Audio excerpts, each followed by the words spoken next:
What's up, guys? It's me, the Midwest Fish Keeper, bringing you guys part 5 of the 20-gallon long Apistogramma tank build.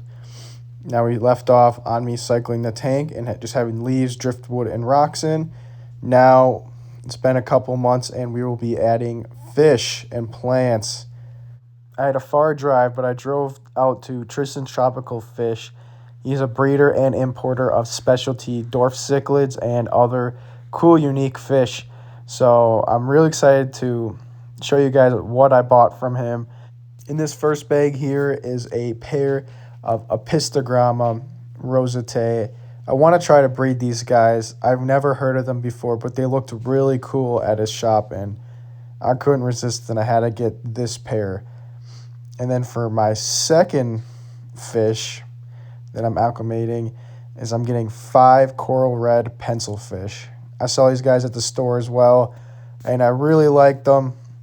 There's a really interesting fish, and they go really good with apistos since they both kind of come from the same exact creeks and rivers in South America. Next up is my 3 Anubias plants that I bought as well. This tank isn't going to be too heavily planted right off the bat. I will get an order of plants eventually, but for now, this is perfect, and it's a good start to give them some extra cover and just make the tank pop even more.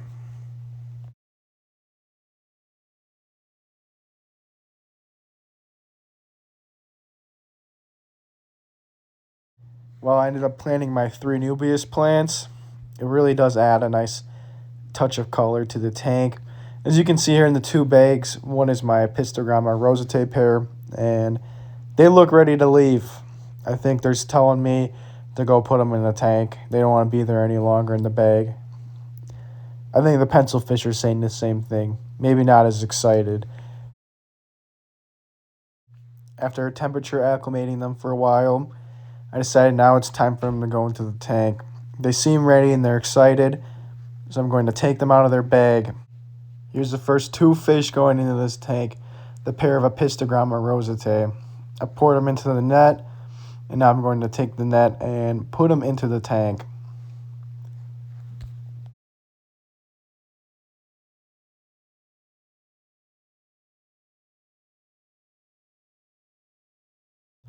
Here they are now. I'm releasing them into their forever home. I really love the colors on this male. He looks super neat, and in the fish store too, you can just clearly tell he's the king of the tank.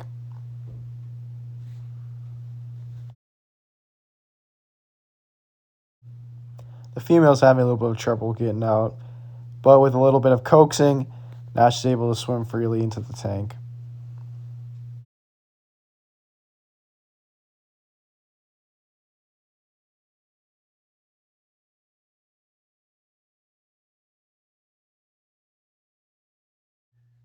Now I'm going to put in the 5 coral red pencil fish into this tank. These guys are also really hard to find, but Tristan's Tropical Fish had them in stock. I really like these guys. I saw them at the store. I love their little attitude that they had, and the males get really nice red color to them. That's why they call them coral red pencil fish. They're also pretty hard to find too, so it's cool seeing them in a store and in real life. These guys live very closely to other apistos. I'm not sure if they do with this species specifically, but they have the same exact habitats and needs as apistos do. So they work perfect with these fish and the tank that I'm trying to create. Their mouths are super small, so it's hard for them to eat eggs or fry. So I know that if they do breed, these pencil fish will not be destroying any of the fry, especially after a couple of weeks when they get a little bit bigger, they will be safe. So here's me releasing them into the tank, and just an awesome, cool little dither fish to have. And I've never seen them before in person till today. So here's an hour or 2 later after all the fish have been put into the tank. They've been acclimated. As you can see, that male is super happy, super nicely colored up. The tank looks awesome. Everything I would have expected. I really did try my hardest to make it seem like it's a South American river bottom or creek bottom off the Amazon River. think I did a pretty good job. Now I just hope that these Apistos get old enough and they eventually breed, and maybe I can make another video series of me raising their fry. Who knows? I hope that is the case.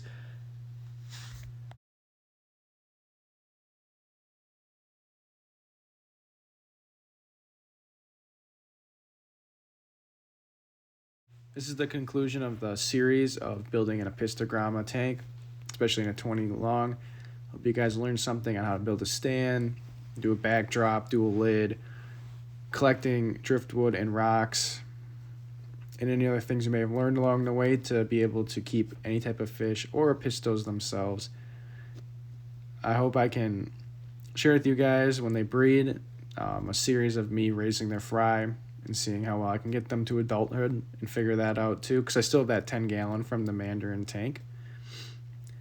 And as you can see here, I put in baby brine shrimp that I hatched, and they are just loving it. They love when I feed live foods. They really get active and colorful. And they get super excited. So stay tuned, guys. Not going to miss future episodes.